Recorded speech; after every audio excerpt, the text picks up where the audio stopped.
Now this is our fifth lecture of chapter extraction, and we were doing this methods of reduction of metal oxides. हमने इसके अंदर concentration कर लिया था ओर का, उसके बाद ओर को ऑक्साइड में कन्वर्ट करने के लिए रोस्टिंग कैल्सिनेशन कर लिया था, ऑक्साइड में करने के बाद उसको मेटल में करना था, वो हमने एलिग्राम डायग्राम पढ़ लिया।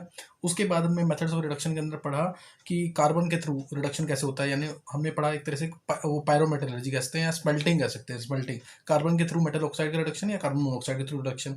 उसमें हमने एक्सट्रैक्शन ऑफ आयरन पढ़ लिया था, एक्सट्रैक्शन ऑफ कॉपर पढ़ लिया था, एक्सट्रैक्शन ऑफ टिन स्टोन या ब्लैक टिन पढ़ लिया था। ब्लैक टिन जो एलोट्रोप नहीं है, क्या कहते हैं टिन का, जैसे वाइट टिन और ग्रे टिन एलोट्रोप होते हैं, ब्लैक टिन एलोट्रोप नहीं है, ये अलग से ही कोई इम्प्योर फॉर्म है और की।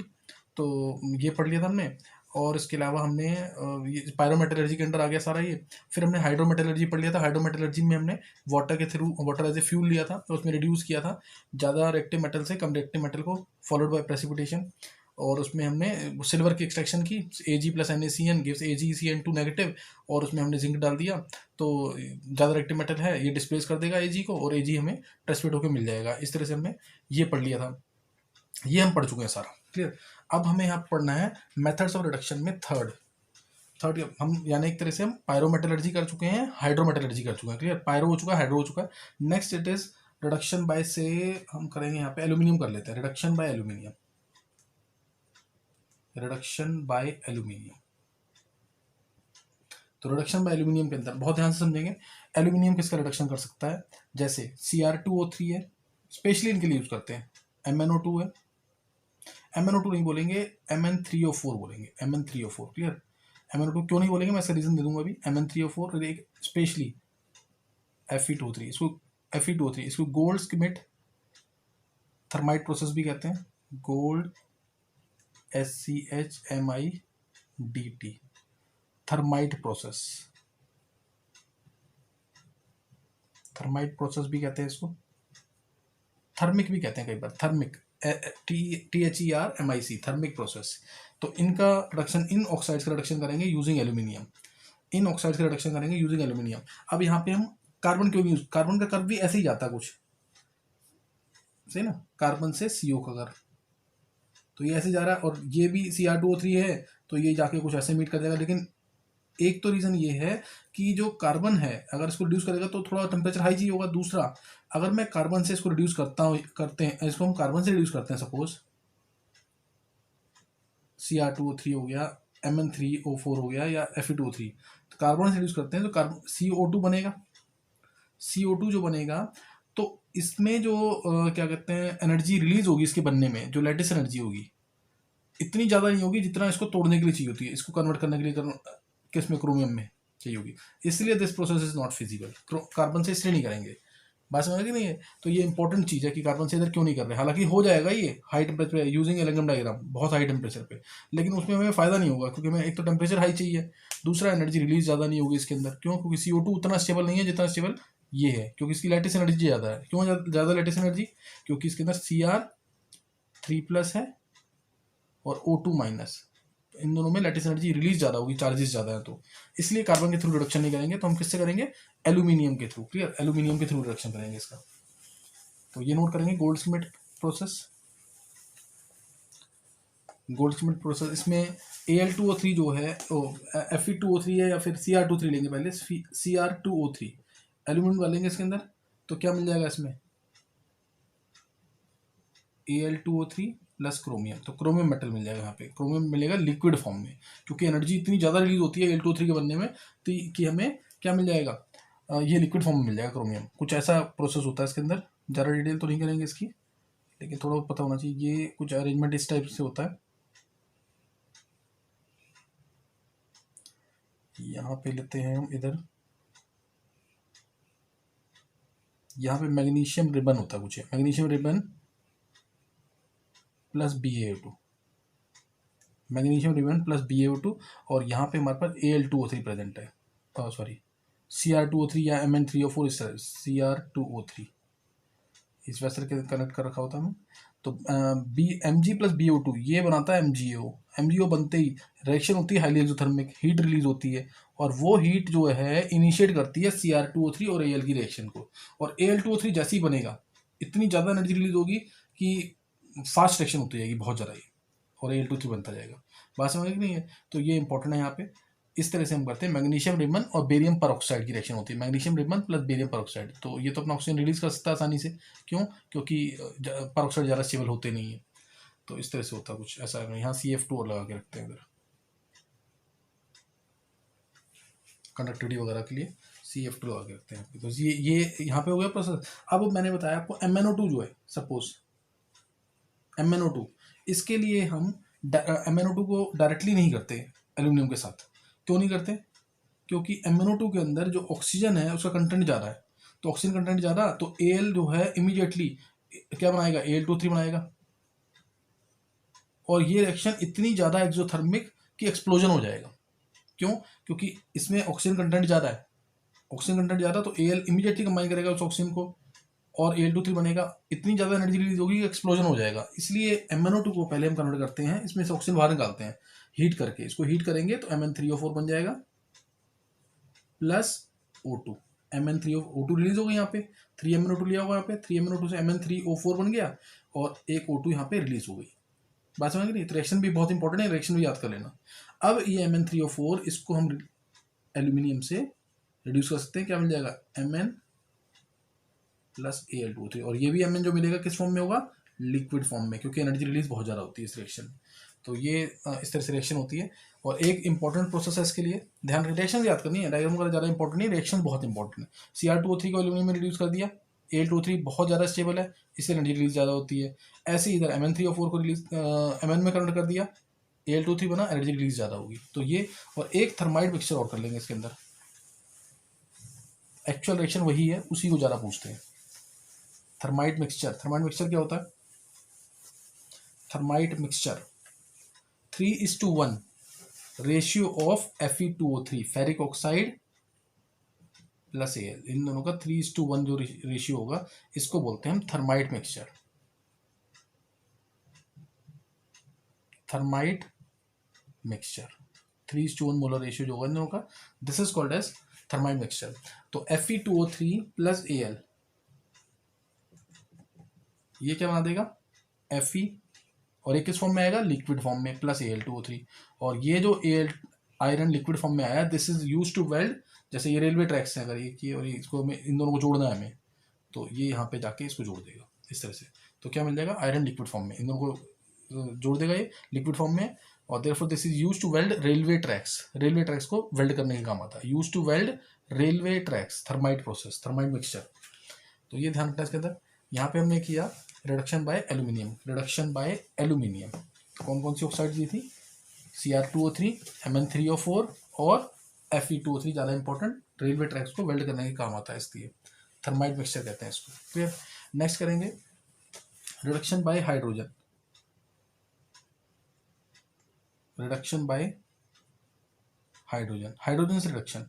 हाइड्रोजन के तो नाम से आते हैं कि ये तो हाईली इन्फ्लेमेबल गैस है, तो रिएक्शन एक्सप्लोजन होगा एक तरह से। रिएक्शन में क्या होगा? एक्सप्लोजन होगा। और दूसरा एक्सपेंसिव प्रोसेस होगा। एक्सप्लोजिव प्रोसेस, एक्सपेंसिव प्रोसेस, दोनों याद रख लेंगे। एक्सप्लोजिव होगा और एक्सपेंसिव होगा। प्रोसेस क्या होगा? एक्सप्लोजिव, एक्सपेंसिव होगा। और तीसरा एक खतरा और होता है कि हाइड्राइड जल्दी बना देता है मेटल्स के साथ, formation of metal hydrides. Clear? तो इसलिए भी हम इसको यूज नहीं करते। टंगस्टन हाइड्राइड बन गया, जर्मेनियम हाइड्राइड बन गया, टंगस्टन हाइड्राइड बन गया, जर्मेनियम हाइड्राइड बन जाएगा, इस तरीके से हम यूज नहीं करते इसलिए। और रिडक्शन बाय हाइड्रोजन ये हम करता है कि कौन से ऑक्साइड्स का है? WO3, tungsten oxide, molybdenum oxide या GeO3, मेनली इन दोनों के लिए, दिस एंड दिस, इन दोनों के लिए। तो WO3 है प्लस H2, क्या बना देगा? W बन जाएगा टंगस्टन। हाई टेम्परेचर होता है इसमें, बहुत हाई टेम्परेचर होती है H2 को तोड़ने के लिए। इसकी बॉन्ड डिस्ट्रीब्यूशन एनर्जी बहुत ज़्यादा है, 435 के आसपास किलो जूल पर मोल में। तो इसलिए टंगस्टन मिल जाएगा यहाँ पे, और H2O। ऐसे ही MOO3 है, H2 डालेंगे तो मोलिब्डेनम मिल जाएगा प्लस H2O। तो ये इस तरह से हीट करके रिएक्शन होती है। This is called as reduction by hydrogen. Use नहीं करते ज़्यादा इसको, क्योंकि प्रोसेस एक्सपेंसिव होता है, एक्सप्लोजिव होता है प्रोसेस, और क्योंकि हाइड्रोजन गैस हाईली इन्फ्लेमेबल है, और दूसरा हाइड्राइड्स बन सकते हैं, formation of hydrides. Clear? Formation of hydrides उनकी पॉसिबिलिटी होती है, इसलिए इसको यूज़ नहीं करते हैं। So this is reduction by hydrogen, clear, reduction by hydrogen. Next है reduction bye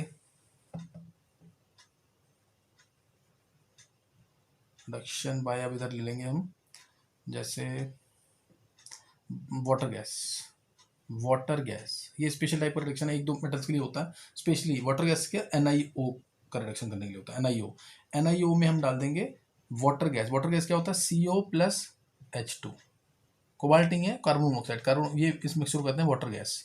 CO plus N2 होता है तो प्रोड्यूसर गैस, इसको हम सिंथेसिस गैस भी कहते हैं, इसको हम सिन गैस भी कहते हैं, वाटर गैस है ये, हाइड्रोजन चैप्टर में पढ़ा हुआ है।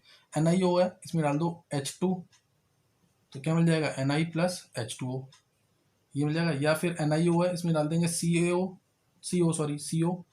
तो Na प्लस CO2 मिल जाएगा, CO2। इस तरह से this is reduction by water gas for NiO, इसके लिए होता है स्पेशली NiO के लिए, clear, reduction by water gas. Next है स्पेशल टाइप ऑफ रिडक्शन, जैसे मान सकते हैं reduction by more reactive metals, reduction by जैसे Mg हो गया, Na हो गया, Ca हो गया, इनसे। तो ये किसका रिडक्शन करते हैं, ये करते हैं TiCl4 का, VCl3 का, इस तरह से TiCl4 VCl3, या फिर B2O3 का भी कुछ कर देते हैं, B2O3 में Mg डाल के रिडक्शन हो सकता है इसका। तो TiCl4 है और इसको हम ना TiCl4 की रिएक्शन को TiCl4 प्लस सपोज मैंने डाल दिया Mg डाल दिया, हीलियम लेते हैं यहाँ पे इनर्ट एटमॉस्फेयर मेंटेन करने के लिए, TiCl4 प्लस Mg, तो यहाँ पे मिल जाएगा titanium metal plus MgCl2। Na होता तो NaCl मिल जाता, Na होता NaCl, और Ca होता CaCl2 मिल जाता, हीलियम लिया यहाँ पे। फिर इसके अंदर इसको हम क्रॉल्स प्रोसेस कहते हैं, this is called as Kroll's process. Board के सिलेबस में नहीं है, this is not in hydrogen वाला रिडक्शन भी बोर्ड के सिलेबस में नहीं है, बस तो कर सकते हैं एक एक वर्ड में इसलिए, ना ही वाटर गैस वाला बोर्ड के सिलेबस में। तो क्रॉल्स प्रोसेस है, इसमें क्वेश्चन आता है कि हमने हीलियम गैस क्यों ली है, हम नाइट्रोजन क्यों लेते हैं, नाइट्रोजन भी इनर्ट एटमॉस्फेयर मेंटेन करता है रिएक्शन में, why not nitrogen gas is taken, reason क्या है इसका, क्योंकि Mg प्लस N2 रिएक्शन हो जाती है, मैग्नीशियम रिबन जो है N2 से इमीडिएटली रिएक्ट करके मैग्नीशियम नाइट्राइड बना देता है, इसलिए नाइट्रोजन गैस नहीं ली यहाँ पे, clear, therefore nitrogen is not taken, so nitrogen not taken in this crawls process, clear, crawls process में नाइट्रोजन को नहीं लेंगे इसलिए, क्योंकि क्या करेगा, मैग्नीशियम नाइट्राइड बना देगा, क्लियर। तो VCl3 होगा Mg के साथ तो वेनेडियम मिल जाएगा, B2O3 प्लस Mg B मिल जाएगा। तो ये है reduction by magnesium, sodium and calcium, Kroll's process के अंदर बता दिए, ये भी कर सकते हैं इसके अंदर। नेक्स्ट अब इसके अंदर इलेक्ट्रोमेटलर्जी, जैसे हमने हाइड्रोमेटलर्जी पढ़ा, पायरोमेटलर्जी पढ़ा, ऐसे ही यहाँ पे क्या है electrometallurgy.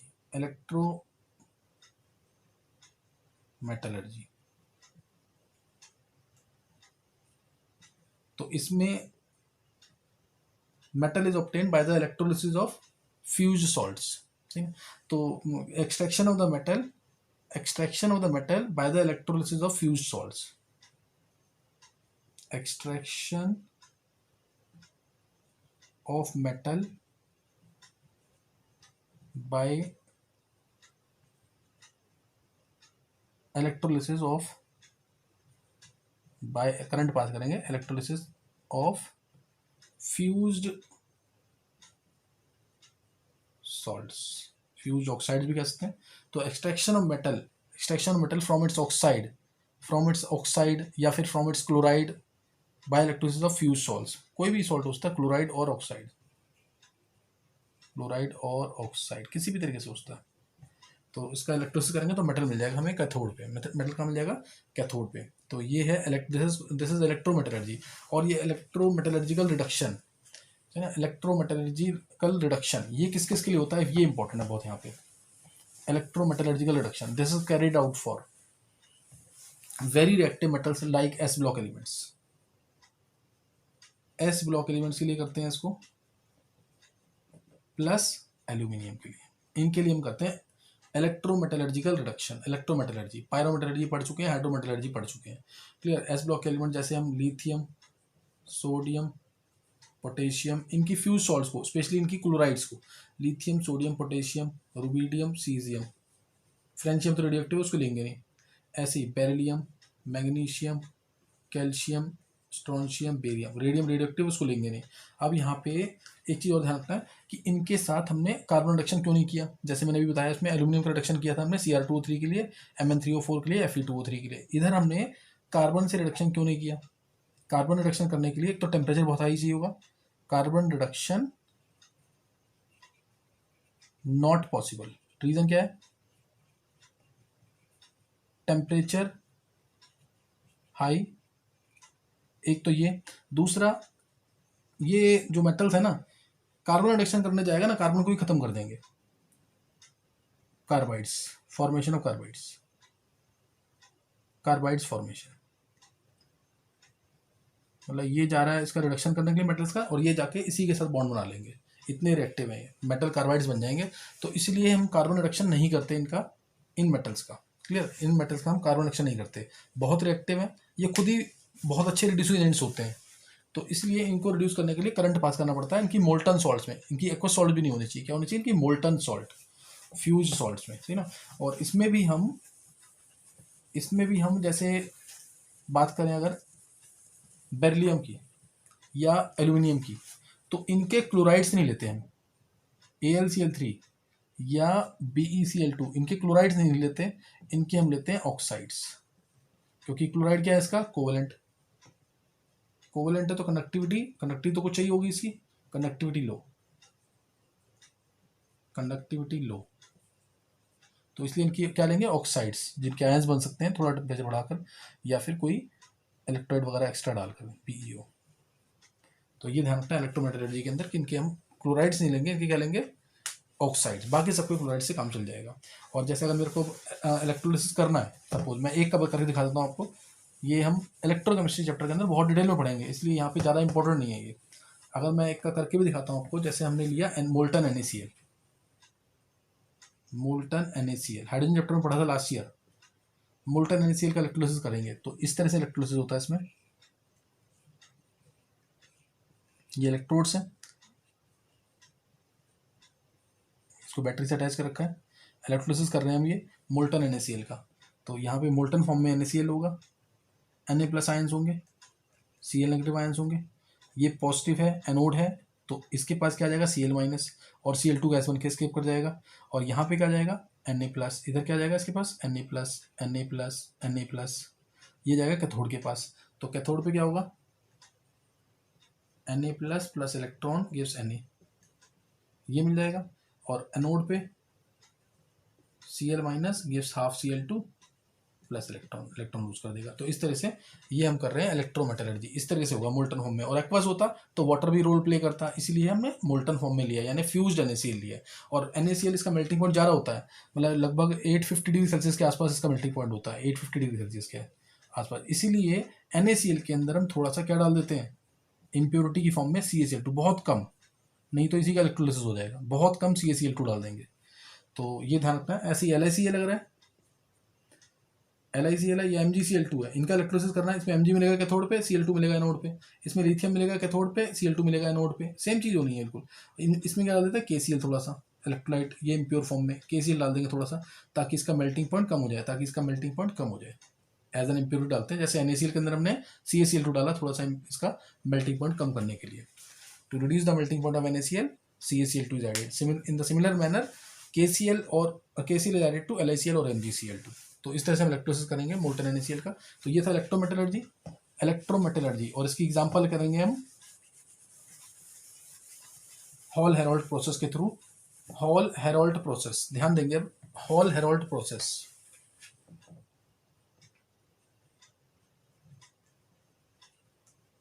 Hall Heroult process, this is use to get aluminium from Al2O3। Al2O3 से अगर Al चाहिए तो हॉल हेरोल्ड प्रोसेस, एल्यूमिनियम निकालने के लिए, Al2O3 से Al निकालने के लिए हमने जो प्रोसेस किया, पहले Al2O3 लिया एल्यूमिना, Al2O3.2H2 होता है, इसको साफ करने के लिए कौन सा प्रोसेस किया था, इसको साफ करने के लिए कौन सा प्रोसेस किया हमने, उसके लिए हमने किया बेयर्स प्रोसेस। ध्यान आ गया, लीचिंग के अंडर बेयर्स प्रोसेस किया इसको साफ करने के लिए। बेयर्स प्रोसेस किया इसको साफ करने के लिए। अब इससे हमें चाहिए है मेटल। अब इससे मेटल चाहिए, कंसंट्रेट किया हमने बेयर्स प्रोसेस से। अब हमें इससे चाहिए मेटल, तो उसके लिए लगाएंगे हॉल हेरोल्ड प्रोसेस। क्या क्या लगाएंगे? Hall Heroult process. वही इलेक्ट्रोमेटलर्जी का पार्ट है एक तरह से, हॉल हेरोल्ड प्रोसेस।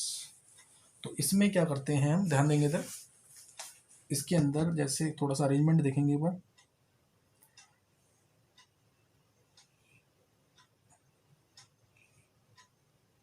ये है आयरन का टैंक, आयरन टैंक, ये आयरन का टैंक है। इसके ऊपर लाइनिंग कर देते हैं, किसकी लाइनिंग कर देंगे यहाँ पे? ग्रेफाइट की,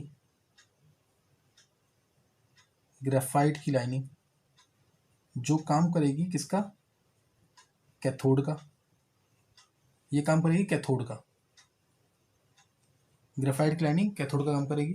और इसको इंसुलेट कर देंगे ताकि कोई टच करेगा तो कोई दिक्कत ना हो इतनी।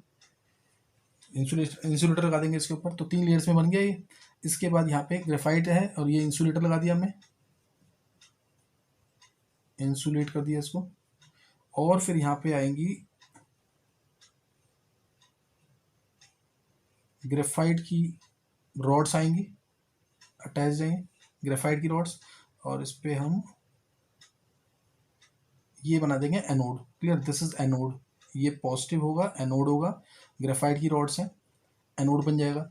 अब इसमें यहाँ पे हमारे पास मोल्टन फॉर्म में ये यहाँ पे क्या होगा? Al2O3, Al2O3, ये यहाँ पे Al2O3, इधर Al2O3 यहाँ पे। अब ध्यान देंगे, बहुत ध्यान सुनेंगे इसको। Al2O3 जो है इसका मेल्टिंग पॉइंट क्या हो जा रहा है कि कम? बहुत ज़्यादा, मतलब 2000 से ऊपर का टेम्परेचर चाहिए, तो इसका मेल्टिंग पॉइंट है बहुत ज़्यादा। इसीलिए हम इसका मेल्टिंग पॉइंट रिड्यूस करते हैं, जैसे Na3LF6 के अंदर डिजोल्व करके। Na3LF6 सॉल्वेंट का भी काम करता है, इलेक्ट्रोलाइट का भी काम करता है। इसके अंदर हम इसको डिजोल्व करते हैं, Na3LF6 के अंदर इसको डिजोल्व कर देंगे। डिजोल्व करने से क्या होगा? इसका क्योंकि मेल्टिंग पॉइंट ज़्यादा क्यों था? Al3+ O2-, दोनों में अट्रैक्शन बहुत ज़्यादा, क्योंकि चार्जेस ज़्यादा है तो एनर्जी रिलीज ज़्यादा होगी। ये बहुत स्टेबल है, यानी इसकी कंडक्टिविटी क्या है? बहुत ही कम, आयंस में टूट नहीं रहा है। कंडक्टिविटी एक तो कम है और दूसरा इसका मेल्टिंग पॉइंट ज़्यादा है। तो दोनों चीज़ों को कम करने के लिए हमने इसको डिजोल्व कर दिया, इसमें Na3AlF6 सॉल्वेंट के अंदर। इस सॉल्वेंट में हमने इसको डिजोल्व कर दिया। साथ में इसके साथ हम डाल देते हैं फ्लोरस्पार, CaF2। क्या ये है? Cryolite. This is called as cryolite, बहुत इंपॉर्टेंट है, क्रायोलाइट। और साथ में ये क्या है? इसके साथ डाला फ्लोरस्पार, फ्लोरस्पार CaF2 और थोड़ा सा AlF3। अब ये क्वेश्चन स्कूल का सबसे इंपॉर्टेंट है, role of this cryolite, cryolite का रोल। इसका रोल क्या है? ध्यान देंगे इधर। ये क्या कर रहा है? इसके मेल्टिंग पॉइंट को कम कर रहा है और इसकी कंडक्टिविटी को बढ़ा रहा है। एल्यूमिना की कंडक्टिविटी को बढ़ाएगा। कंडक्टिविटी को कैसे बढ़ाएगा इसकी? जैसे Na3LF6 इलेक्ट्रोलाइट का काम भी करता है, तो ये टूट जाता है हमारा किसमें? 3Na plus AlF6 3-। तो आयंस मिल गया ज़्यादा कि नहीं? आयंस मिल गया तो कंडक्टिविटी बढ़ गई इसकी, तो उसकी कंडक्टिविटी बढ़ाने के काम आता है, आयंस देता है। और दूसरा इसके मेल्टिंग पॉइंट को कम करेगा। To reduce the melting point of alumina, इसके 2 फंक्शन क्रायोलाइट के।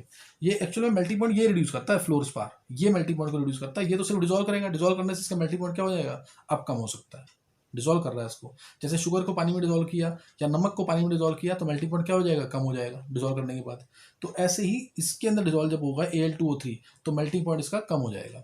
CaF2 मेल्टिंग पॉइंट एक्चुअल में कम करता है। हम इसी को बोल देते हैं, क्वेश्चन भी यही है एनसीईआरटी के अंदर, रोल ऑफ क्रायोलाइट। क्रायोलाइट का फंक्शन क्या है? रोल, या इसका फंक्शन क्या है क्रायोलाइट का? पहला, to reduce melting point of alumina, first ये। दूसरा है to increase the conductivity, to increase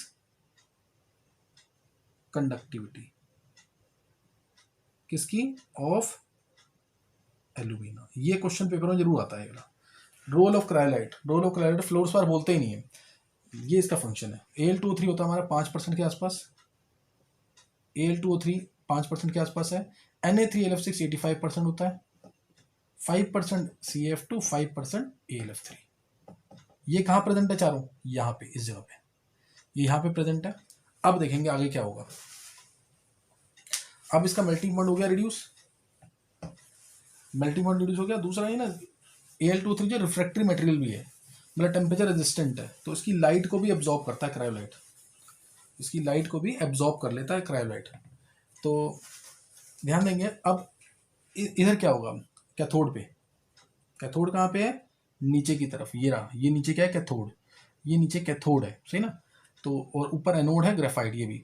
तो अब इसमें कैथोड पे क्या होगा, Al3+ जो है 3 इलेक्ट्रॉन गेन करेगा कैथोड से, और यहाँ पे एल्यूमिनियम मेटल मिल जाएगा। यहाँ पे क्या बन जाएगा? एल्यूमिनियम मेटल, Al, ये एल्यूमिनियम बन जाएगा यहाँ पे। और एनोड पे क्या होगा? ध्यान देंगे एनोड पे, एनोड पे जो हमारा O2- है, एक्चुअल में Al3+ और O2- था ना। अब O2- अगर हम यहाँ पे ग्रेफाइट की रॉड्स ना यूज करें, ये ध्यान रखना, ये क्वेश्चन एनसीईआरटी का दूसरा important, graphite, why graphite rod is made as anode. Question क्या है? Why graphite rod is made as anode. तो अगर हम ग्रेफाइट की रॉड यहाँ यूज ना करें, ठीक है ना, ग्रेफाइट की रॉड यहाँ पे यूज ना करें, तो क्या होगा, ये O2- O2 बनाएगा, और ये O2 जो बनेगी वो एल्यूमिनियम को फिर ऑक्सीडाइज करके Al2O3 बना देगी। तो मोस्ट ऑफ एल्यूमिनियम फिर वेस्ट हो जाएगा हमारा, दोबारा ही कन्वर्ट हो जाएगा ना Al2O3 में। कैसे? अगर हमने ग्रेफाइट रॉड को एनोड नहीं लिया तो O2- एनोड क्या बनेगा? O2 बनेगा, और वो O2 इस एल्यूमिनियम को ऑक्सीडाइज कर देगा Al2O3 में दोबारा। तो जो हम प्रोसेस स्टार्टिंग से कर रहे थे, दोबारा हमें स्टार्ट पे जाना पड़ेगा, तो इसलिए कोई फायदा नहीं होगा इससे। इसलिए ग्रेफाइट रॉड को एनोड बनाते हैं। ग्रेफाइट रॉड मीन्स कार्बन को, कार्बन को क्या बनाते हैं? एनोड। अब ये कार्बन जो है इस O2- को एब्जॉर्ब करके CO गैस बना के उड़ा देगा, +2 इलेक्ट्रॉन जरूर लिखना यहाँ पे, ये रिएक्शन दिखानी है इसमें। मैं दोबारा बताता हूँ, C+2O2- क्या बना देगा? CO2 + 4 electron. ध्यान रखना इस चीज का। क्वेश्चन क्या है? Why graphite rod is made as anode, why graphite rod is made as anode. तो क्या बोलेंगे उसमें आंसर, कि ग्रेफाइट रॉड जो है कार्बन जो है, ये O2- जो ये वाला O2- है, इसका कंबाइन करके CO बनाएगा, या इसके साथ कंबाइन करके CO2 बनाएगा, साथ में 2 इलेक्ट्रॉन, साथ में 4 इलेक्ट्रॉन। तो ये अब ये क्या गैसेस क्या है? ये तो एस्केप कर जाएंगी विदाउट डिस्टर्बिंग दिस एल्यूमिनियम। तो ये एल्यूमिनियम मिल जाएगा, इसकी थोड़ा अमाउंट ज़्यादा होगा। यहाँ पे हम एक्चुअल में फिर क्या है, ग्रेफाइट रॉड क्या है, टाइमली हमें चेंज करते रहना चाहिए, क्योंकि ये तो एस्केप कर जाएंगे विद दिस O2- एक्सचेंज हो जाएगी ना।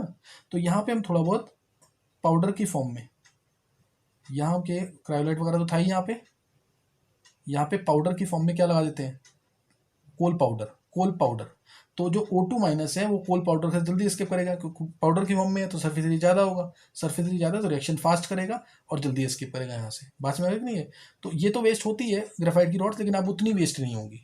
और ग्रेफाइट यहाँ पे जो चारकोल पाउडर है ना, ये अब यहाँ पे हीट को मेंटेन रखेगा, हीट लॉस भी नहीं होने देगा, हीट को डिसिपेट भी नहीं होने देगा, सही ना। तो एक चारकोल पाउडर का ये भी फंक्शन है यहाँ पे। तो ये ध्यान रखना चाहिए। यहाँ पे हमारे पास क्रायोलाइट वगैरह था, क्रायोलाइट इधर बीच में थे, क्रायोलाइट Na3LF6 CF2 सब था यहाँ पे। तो ये ध्यान रखना। अब इसमें जो ग्रेफाइट का वेस्टेज होता है वो इस रिएक्शन के थ्रू होगा, Al2O3 + 3C क्या मिलेगा? Al2Al नहीं, वो चेंज करना पड़ेगा, Al मिलेगा +3CO2, 3CO2 मिल गया। तो यहाँ Al कितना मिलेगा? 3CO2, 6 ऑक्सीजन है, तो 2Al2 3 4Al, ये 4Al मिलेगा। तो इसमें क्वेश्चन ये नीट के पेपर में आया वो क्वेश्चन इस टाइप का एक, कि how much of graphite rod is wasted, how much of graphite rod is wasted in the formation of, से अगर हम बोलते हैं 1 किलो 80 ग्राम, अगर ये ताकि कैलकुलेशन ईजी हो जाए यार, 1080 ग्राम एल्यूमिनियम बनाने के लिए, ये मतलब 1 किलो एल्यूमिनियम अगर तुम्हें बनाना है तो लगभग माना जाता है ऐसा कि आधा किलो ग्रेफाइट रॉड वेस्ट होती है। कैसे वेस्ट होगी देखेंगे। 1080 ग्राम अगर हमें एल्यूमिनियम बनाना है तो उसके लिए कितना ग्रेफाइट चाहिए, निकाल लेंगे यूनिटरी मेथड से। 4 × 27 ग्राम एल्यूमिनियम के लिए, यही है ना 4 मोल एल्यूमिनियम, कितना चाहिए कार्बन? 3 × 12 ग्राम, यानी 36 ग्राम, 36 ग्राम चाहिए कि नहीं? 108 ग्राम है, उसके लिए 36 ग्राम चाहिए, तो 1080 ग्राम के लिए कितनी चाहिए होगी? 360 ग्राम। आंसर 360 ग्राम कार्बन जो है वेस्ट हो जाएगा। अगर तुम्हें 1 किलो एल्यूमिनियम बनाना है तो 360 ग्राम क्या हो जाएगा? कार्बन वेस्ट हो जाएगा, ग्रेफाइट की रॉड वेस्ट हो जाएगी। तो ये ध्यान रखना है, इंपॉर्टेंट क्वेश्चन है यहाँ पे। और तो यहाँ पे ऐसा सच कुछ होगा नहीं। ये हॉल हेरोल्ड प्रोसेस है। अब यहाँ पे एल्यूमिनियम मिल जाएगा हमें, ये एल्यूमिनियम मिल गया। फिर इसकी हम क्या करेंगे, इलेक्ट्रो रिफाइनिंग। क्या करेंगे इसकी, इलेक्ट्रो रिफाइनिंग। वो आगे बढ़ेंगे अभी, पहले भी मैं काफ़ी बार यूज़ कर चुका हूँ। गोल्ड के लिए भी इलेक्ट्रो रिफाइनिंग करते हैं, सिल्वर के लिए भी इलेक्ट्रो रिफाइनिंग करते हैं, एल्यूमिनियम के लिए करते हैं, कॉपर के लिए करते हैं, टिन के लिए करते हैं, लेड के लिए करते हैं। तो इन सब के लिए क्या होती है, इलेक्ट्रो रिफाइनिंग। तो ये था, this was Hall Heroult process for getting aluminium from its ore, that is alumina. तो ये मिल गया यहाँ पे। और तो कुछ सच, यहाँ पे एल्यूमिनियम आ जाएगा बह के, यहाँ पे जो एल्यूमिनियम बन रहा है यहाँ पे, वो बह के यहाँ पे आ जाएगा, ये है ना। इसको कलेक्ट कर लेंगे वेसल। तो this is hall Heroult process for getting aluminium. तो ये यहाँ पे ख़त्म हो गया। तो ये क्या थे, methods of reduction. These were methods of reduction. ये हमने पढ़ लिए सारे मेथड्स रिडक्शन के, ये सारे करने हैं ढंग से। पहले पायरोमेटलर्जी, जिसमें कार्बन के थ्रू किया, उसके बाद एल्यूमिनियम के थ्रू हमने किया, फिर हमने हाइड्रोमेटलर्जी किया, फिर हाइड्रोजन के थ्रू किया, फिर हमने हाइड्रोमेटलर्जी भी कर लिया इसके अंदर। इसके बाद हमने अभी इलेक्ट्रोमेटलर्जी किया, फिर वाटर गैस के थ्रू किया, फिर हमने स्पेशल जो थे सोडियम था, मैग्नीशियम था, कैल्शियम था, इसके थ्रू किया, TiCl4 का, VCl3 का, B2O3 का। ये था वेरियस रिडक्शन प्रोसेसेस। नेक्स्ट अब है मेथड्स ऑफ रिफाइनिंग। अब हमें मेटल को साफ करना है। तो process of refining metal, process of getting pure metal is called as refining. जैसे कंसंट्रेशन यूज करते हैं ना, ऐसे ही रिफाइनिंग है। Now it is methods of refining. Methods of refining देखेंगे थोड़ा सा। मेथड्स ऑफ रिफाइनिंग के अंदर जो है मेटल को साफ करने के तरीके, मेटल को साफ करने के पहला है distillation, process of getting pure metal. Pure metal, distillation. Distillation हमने पढ़ा हुआ है। डिस्टिलेशन क्या होता है, डिस्टिल करना, यानी वेपर्स की फॉर्म में कलेक्ट कर लेना। इम्प्योरिटी नीचे रह जाएगी और वेपर्स की फॉर्म में कलेक्ट हो जाएगा। तो this is carried out for those elements, for those metals which have lesser boiling points. Lesser boiling point metals के लिए, लेसर BP मेटल्स कौन से हैं, zinc, cadmium, mercury. For getting lesser boiling point metals this is carried out, zinc, cadmium. ये question आना है objectives में, किसके लिए कैरी आउट करते हैं, for getting metals which have lesser boiling point, उनके लिए हम करते हैं डिस्टिलेशन प्रोसेस। तो इसमें होता कुछ भी नहीं है। जैसे अगर हमारे पास सपोज जिंक है, कैडमियम है, आयरन है, लेड है, ये चीज़ें हैं अगर हमारे पास, तो जिंक जो है इसका मेल्ट बॉइलिंग पॉइंट होता है 920 डिग्री सेल्सियस के आसपास, इसका 767 डिग्री सेल्सियस के आसपास, आयरन लेड का दोनों का 1500 डिग्री सेल्सियस के आसपास मान सकते हैं अप्रॉक्सीमेटली। तो हम जब टेम्परेचर हम कर देंगे 800 डिग्री सेल्सियस, तो किसके वेपर्स बन जाएंगे, 800 कैडमियम के बनेंगे, कैडमियम के वेपर्स बन गए, कैडमियम के वेपर्स बन गए। और यहाँ पे हमारे पास क्या रह गया, यहाँ हमारे पास रह गया जिंक, जिंक रह गया, और आयरन रह गया, Pb रह गया। अब हम टेम्परेचर कितना कर देंगे, टेम्परेचर कर देंगे अब हम से 1000 डिग्री सेल्सियस, 1000 डिग्री सेल्सियस कर देंगे तो क्या होगा, अब जिंक बन जाएगा वेपर से। जिंक प्योरीफाई हो गया कि नहीं, जिंक को प्योरीफाई करने का तरीका है। और आयरन और लेड रह जाएंगे, आयरन लेड रह जाएंगे, जिंक प्योरीफाई हो गया। तो ये डिस्टिलेशन का कुछ प्रोसेस था। 920 डिग्री सेल्सियस क्या था इसका बॉइलिंग पॉइंट, 767 इसका बॉइलिंग पॉइंट, इन दोनों का लगभग 1500 डिग्री सेल्सियस के आसपास। पहले किया 800 डिग्री सेल्सियस, इसके वेपर बन के उड़ जाएगा। और फिर कर दिया हमने, इसी आइस को कलेक्ट कर लेंगे। फिर हमने कर लिया 1000 डिग्री सेल्सियस, तो जिंक वेपर की फॉर्म में आ जाएगा। ये दोनों वैसे ही रहेंगे लिक्विड फॉर्म में, या फिर क्या कहते हैं सॉलिड फॉर्म में। क्लियर। तो ये हो गया हमारा distillation, this was distillation. Next अब है liquation. Next method is liquation, next method of refining is liquefaction.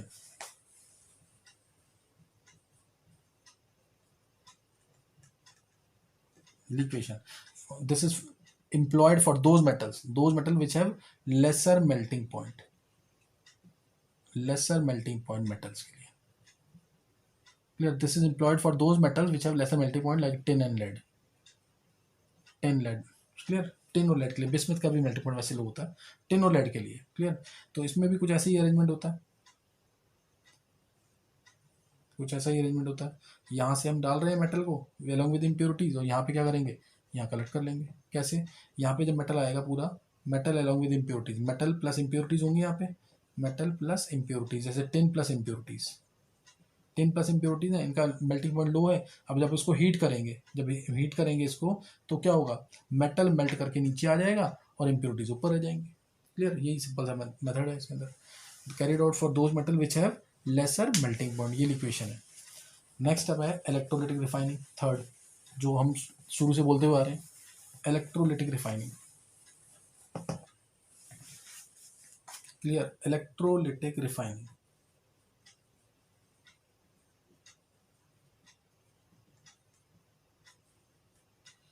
Electrolytic refining ये किस किस के लिए होता है, जैसे इसको ले लेते हैं हम, निकल के लिए, बहुत सारे मेटल्स के लिए होता है, निकल के लिए, कॉपर के लिए, सिल्वर के लिए, गोल्ड के लिए, एल्यूमिनियम के लिए, टिन के लिए, लेड के लिए, जिंक के लिए, बहुत सारे मेटल्स के लिए क्या करते हैं, इलेक्ट्रो रिफाइनिंग, इलेक्ट्रोलिटिक रिफाइनिंग और इलेक्ट्रो रिफाइनिंग। तो इसमें हम करते क्या है, ध्यान देंगे इधर, इंपॉर्टेंट है ये भी, और ये प्रोसेस पूरा पढ़ेंगे हम इलेक्ट्रोकेमिस्ट्री के अंदर डिटेल में। अभी बस सिर्फ एक बार करेंगे सिंपल तरीके से, क्या पता है 9th में पढ़ा भी हो। एक इम्प्योर रॉड लेंगे जो एनोड होगा, इसको हैवी लेते हैं, इम्प्योर एनोड, और प्योर स्ट्रिप लेंगे, पतली सी स्ट्रिप लेंगे बिल्कुल मेटल की, ये प्योर मेटल है उसी का, सेम मेटल, जैसे जिंक लिया सपोज मैंने यहाँ पे, या कॉपर लिया, इम्प्योर मेटल एनोड ले लिया, से कॉपर, कॉपर ले लिया, ये प्योर मेटल ले लिया कॉपर। और यहाँ पे क्या लेते हैं, इलेक्ट्रोलाइट, इलेक्ट्रोलाइट ले लिया CuSO4 सपोज, इलेक्ट्रोलाइट ले लिया CuSO4, करंट पास करेंगे यहाँ पे, ये एनोड पॉजिटिव से कनेक्टेड है तो एनोड, ये कैथोड, यहाँ सप्लाई देंगे, एक्सटर्नल सप्लाई देंगे, तो एक्सटर्नल सप्लाई जब देंगे तो क्या होगा, एनोड पे, एनोड कॉपर है, कॉपर का मेटल जो इम्प्योर है वो इलेक्ट्रॉन लूज करेगा, कॉपर 2+ +2 इलेक्ट्रॉन, ये इलेक्ट्रॉन लूज कर देगा, और टाइम के साथ साथ इसका वेट क्या होता जाएगा, कम होता जाएगा, टाइम के साथ साथ इसका वेट कम होता जाएगा। और कैथोड पे, क्या तो यहाँ पे क्या है, कॉपर 2+ है, सल्फेट आयंस है, प्लस यहाँ पे भी कॉपर 2+ यहाँ से गिरेगा, कॉपर 2+ जो आएगा ये वाला है सोल्यूशन के अंदर, तो ये कॉपर 2+ जो है कैथोड से यहाँ से क्या करेगा, इलेक्ट्रॉन लेगा कैथोड से, और कॉपर मेटल ये प्योर, ये इम्प्योर था, और ये प्योर कॉपर मेटल मिल जाएगा यहाँ पे, प्योर कॉपर मेटल जाके यहाँ पे डिपॉजिट हो जाएगा, इसका टाइम के साथ साथ इसका वेट क्या होगा, बढ़ता जाएगा। तो ये इलेक्ट्रो रिफाइनिंग है। इम्प्योर मेटल को क्या बनाएंगे, एनोड, प्योर मेटल को बनाएंगे कैथोड, और इलेक्ट्रोलाइट ले लेंगे CuSO4 टाइप की, इस टाइप से। तो ये सारे मेटल्स में ऐसी होती है इलेक्ट्रो रिफाइनिंग। क्लियर। और एक चीज़ ध्यान देंगे इधर बस, कि यहाँ पे जो नीचे मिलता है, नीचे एनोड के नीचे यहाँ पे इम्प्योरिटीज जो मिलती हैं, इस प्रोसेस की कॉस्ट इस इम्प्योरिटी से मिल जाती है, क्योंकि इसकी इम्प्योरिटीज में क्या क्या होता है, गोल्ड होता है, सिल्वर होता है, प्लेटिनम होता है, सेलेनियम होता है, टेलुरियम होता है, ये सारे एक्सपेंसिव मेटल, सबको पता है एक्सपेंसिव मेटल्स हैं। तो ये इसलिए यहाँ पे ये पूछते हैं, what is anode mud, what is anode mud या एनोड स्लज, एनोड मड और स्लज, ये क्या है, impurities which get collected under this anode, impurities which get collected under anode is called as anode mud or anode sludge, and the cost of this process is easily obtained from the impurities of the anode mud, from the impurities present in the anode mud. तो ये impurities which get collected under anode, it contains heavy metal, it contains costly metals, expensive metals like this, gold, silver, platinum, selenium, tellurium, तो इसलिए इसकी process की cost मिल जाती है इससे। तो ये है बताया मैंने इलेक्ट्रो रिफाइनिंग, ये एक बताया मैंने, ऐसे ही सबके लिए कर सकते हैं। जैसे अगर मान लिया मेरे को सिल्वर की करनी है इलेक्ट्रो रिफाइनिंग, क्लियर, सिल्वर की, तो इस केस में क्या होगा, इम्प्योर Ag क्या होगा, anode, impure Ag anode, pure Ag क्या होगा, कैथोड, इलेक्ट्रोलाइट क्या लेंगे, AgNO3, क्योंकि आसानी से टूट जाता है ये इलेक्ट्रोलाइट। क्लियर। ऐसे ही अगर मान लिया मैंने से एल्यूमिनियम लिया, तो इम्प्योर एल्यूमिनियम होगा, इम्प्योर, और प्योर एल्यूमिनियम कैथोड, और इलेक्ट्रोलाइट ले लेंगे Al2O3, साथ में Na3Al6 ऐड कर देते हैं, ये इस तरह से ये इलेक्ट्रोलाइट ले लेंगे। मान लिया मैंने गोल्ड का करना है, अगर Ag के लिए ये होगा, अगर गोल्ड है, गोल्ड है तो इम्प्योर गोल्ड क्या हो जाएगा,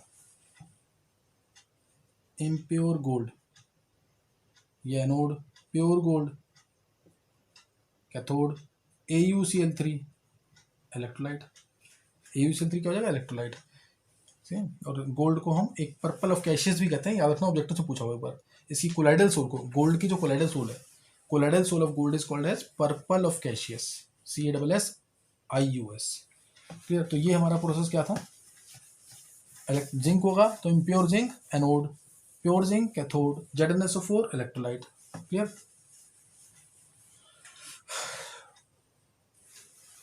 नेक्स्ट नोट करेंगे। नेक्स्ट जो है यहाँ पे एक प्रोसेस और कर रहे हैं अभी यहाँ पे, and the process is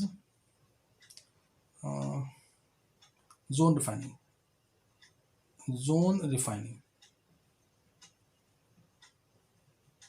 zone refining. Zone refining में क्या होता है, ध्यान देंगे इधर, थोड़ा जल्दी करेंगे। जोन रिफाइनिंग, जोन रिफाइनिंग में पहले इसका प्रिंसिपल क्या है, जैसे इलेक्ट्रोलाइट रिफाइनिंग का प्रिंसिपल क्या था, सेम वही बोल रहा है principle, impure metal made anode, pure metal made cathode, electrolyte is taken in the form of metal salt. तो इसमें इसका प्रिंसिपल क्या है कि इम्प्योरिटीज होती है, ध्यान सुनना, इम्प्योरिटीज जो होती हैं वो मोल्टन फॉर्म में ज़्यादा सॉल्युबल है। मोल्टन स्टेट जहाँ पे होगी वहाँ पे एक्चुअल में इम्प्योरिटीज होंगी than in the solid state of the metal. Impurities they are more soluble in the molten state than in the solid state of the metal. Meaning मैं समझाऊंगा इसका, ये इसका अब इसका प्रोसीजर बताऊंगा तो उससे पूरा क्लियर हो जाएगा इसका क्या मतलब है। इम्प्योरिटीज मोर सॉल्युबल इन मोल्टन स्टेट, इम्प्योरिटीज कहाँ प्रेजेंट होंगी, इम्प्योरिटीज इन मोल्टन स्टेट में होगी, सॉलिड स्टेट में मेटल होगा। सॉलिड स्टेट मेटल जब क्रिस्टलाइज करेगा तो मेटल ही होगा, मेटल क्रिस्टलाइज फॉर्म में मिलेगा। तो इसमें फ्रैक्शन ऑफ, ये फ्रैक्शनल क्रिस्टलाइजेशन, ये इसके आ सकता है एक वर्ड में, इसका प्रिंसिपल किस पे बेस्ड है, फ्रैक्शनल क्रिस्टलाइजेशन। एक पार्ट का क्या हो जाएगा, क्रिस्टलाइजेशन किसका होगा, मेटल का। तो इसमें कुछ मेथड इस तरीके से होता है, जैसे ये जर्मेनियम मेटलॉइड्स के लिए होता है प्रोसेस, मेटलॉइड्स के प्रोसेस होता है ये।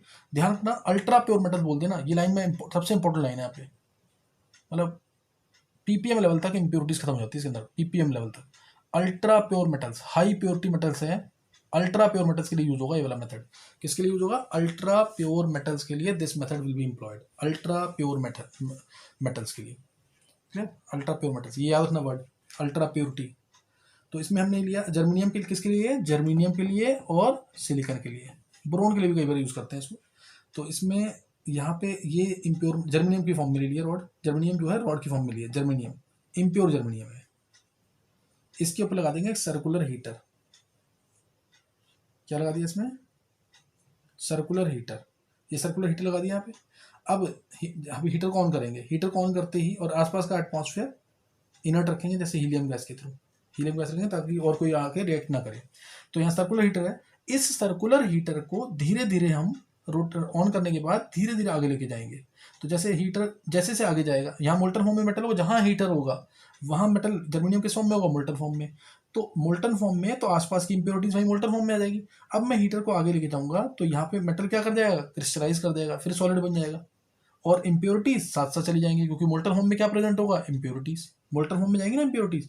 तो इसलिए जैसे हम हीटर को आगे लेके जाएंगे धीरे धीरे करके, तो इंप्योरिटीज साथ साथ मूव करती रहेंगी और एक एंड पे आ जाएंगी। इस प्रोसेस को 8 to 10 टाइम्स रिपीट करेंगे तो सारी इंप्योरिटीज कहाँ जाएंगी, इस साइड राइट हैंड साइड पे आ जाएंगी, फिर इस हैंड को डिस्कार्ड कर देंगे। बहुत सिंपल सा मेथड है। हीटर है जहाँ पे, वहाँ पे मेटल होगा मोल्टन फॉर्म में, मोल्टन फॉर्म में एक्चुअल में इंप्योरिटीज होंगी। धीरे धीरे हम जैसे ही आगे लेके जाएंगे हीटर को, तो मेटल पीछे से क्या हो जाएगा, क्रिस्टलाइज कर जाएगा, सॉलिड फॉर्म में आ जाएगा, और इंप्योरिटीज हीटर के साथ साथ चलती रहेंगी। और यहाँ पे आ गई, हीटर ऑफ किया, दोबारा हीटर यहाँ लेके आए, दोबारा आगे लेके जाएंगे, फिर हीटर ऑफ किया, यहाँ पे लेके आएंगे, दोबारा लेके जाएंगे, तो सारी इंप्योरिटीज कुछ टाइम पे यहाँ इकट्ठी हो जाएंगी, PPM लेवल तक इंप्योरिटी खत्म हो जाती है इसके अंदर, इसलिए अल्ट्रा प्योर मेटल्स मिलते हैं। तो ये प्रोसेस इस तरह से काम करेगा। क्लियर होगी बात कि नहीं है। तो जर्मेनियम के लिए और मेटलॉइड्स के लिए होता है, स्पेशली जर्मेनियम के लिए और सिलिकॉन के लिए। बात समझ कि नहीं है। तो ये इंपॉर्टेंट प्रोसेस था यहाँ पे। इसमें डायग्राम इस तरह से भी बन सकता है, एक क्लोज चैम्बर लेके, जैसे NCERT में देखा है, ये क्लोज चैम्बर है यहाँ पे, ये अटैच कर रखा है इसको, और ये रॉड ले ली, जैसे सिलिकॉन की या जर्मेनियम की इम्प्योर रॉड, ये इम्प्योर रॉड ले ली जर्मेनियम की, और ये लगा रखा है सर्कुलर हीटर। ये ऊपर क्या लग रहा है, सर्कुलर हीटर। यहाँ पे noble gas atmosphere, noble gas यानी हीलियम और या नियोन, और ये भी सर्कुलर हीटर दोनों साइड से, ये सर्कुलर हीटर है। सेम प्रोसेस है, कोई वैसे नहीं नोबल गैस यहाँ लगा रखी है हमने। समझ आएगा कि नहीं? तो इस तरह से ये काम करेगा। अल्ट्रा प्योर मेटल बनेंगे। आप इसका प्रिंसिपल समझ आ गया होगा, प्रोसीजर भी समझ आ गया होगा, प्रिंसिपल भी।